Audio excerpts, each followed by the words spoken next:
Hello and welcome friends. Beaujolais is a French appellation d'origine contrôlée AOC wine generally made of the Gamay grape, which has a thin skin and is low in tannins. Beaujolais tends to be a very light-bodied red wine with relatively high amounts of acidity. In some vintages, Beaujolais produces more wine than the Burgundy wine regions of Chablais, Côte d'Or, Côte Chalonnaise and Maconnais put together.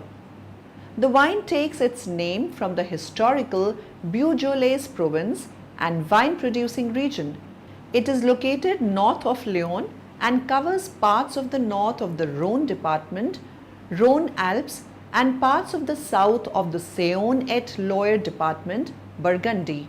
While administratively considered part of the Burgundy wine region, the climate is closer to the Rhône and the wine is unique enough to be considered separately from Burgundy and Rhône. The region is known internationally for its long tradition of winemaking. Hi, I'm Gwendolyn with Wine.com, and today we're talking about Duboeuf and Beaujolais. Now, Duboeuf is a classic producer, and Beaujolais is an all too often misunderstood wine region. There are three things to think about when thinking about Beaujolais. The first is that not all Beaujolais is Beaujolais Nouveau. And Beaujolais Nouveau, you may know that name. It's the bottle that shows up on your shelf just before Thanksgiving, and it's usually off the shelf a couple months later because it's very fresh and fruity and needs to be drunk right away. The second thing, kind of tying into the first, is that there are many Beaujolais out there that are complex and have enough depth and character that they can really hold up and even be mistaken for a good Pinot Noir from Burgundy. And finally, Beaujolais is an extremely food-friendly wine. It goes with just a myriad of different flavors on the table, so it's perfect for many different holiday meals. So let's talk a little bit about Beaujolais. Now, Beaujolais is a region that is actually technically part of the Burgundy appellation of France. It's in the south there, but it's very different in soil, geography, topography, climate, and grape variety than the rest of Burgundy. The grape of choice in Beaujolais is Gamay.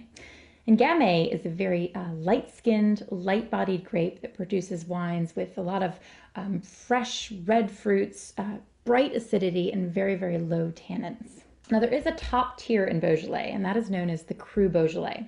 There are 10 different crus in Beaujolais, and many of them produce wines with great complexity and depth of character. Again, they can be mistaken for and hold up definitely next to some really high quality Pinot Noir from Burgundy.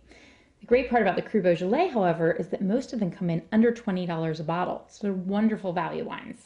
So the wine we have here today is from the producer known as Georges Duboeuf.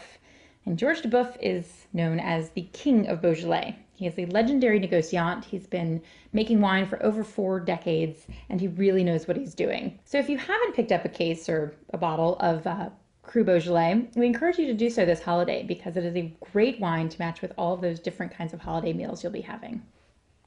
Cheers. Beaujolais wines are produced by the winemaking technique of semi-carbonic maceration. Whole grape clusters are put in cement or stainless steel tanks with capacities between 4,000 to 30,000 liters, 1,100 to 7,900 US gal.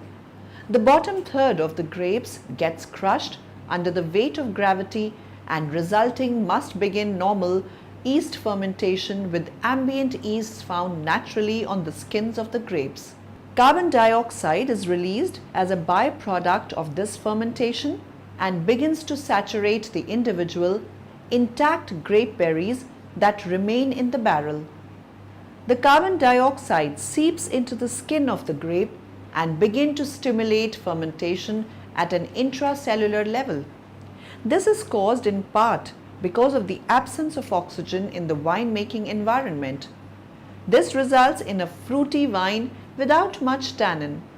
In the case of Beaujolais Nouveau, this process is completed in as little as 4 days, with the other AOCs being allowed longer time to ferment.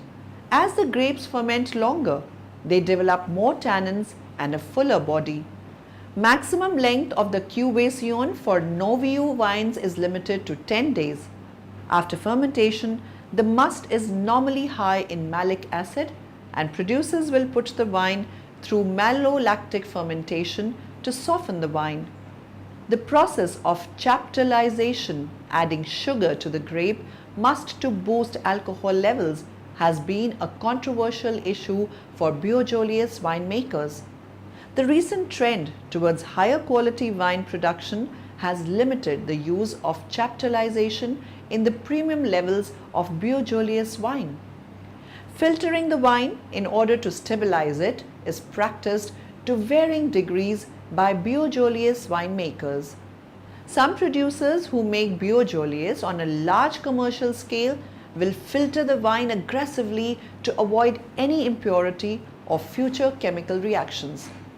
This can have the negative side effect of diminishing some of the wine's unique fruit character and leaves a flavor that critics have described as gel-o-like. The Beaujolais wine industry is dominated by more than 30 negociants who produce nearly 90% of the wine sold outside the Beaujolais region. One of the most well-known Beaujolais producers is the negociant Georges Dubois. There are more than 4,000 vineyard owners in Beaujolais. Very little of the estate bottled Beaujolais wines are exported into the United States or United Kingdom, though a few exporters specialize in this small niche, the most notable being Kermit Lynch and Elaine Juginet. Thank you and have a good day.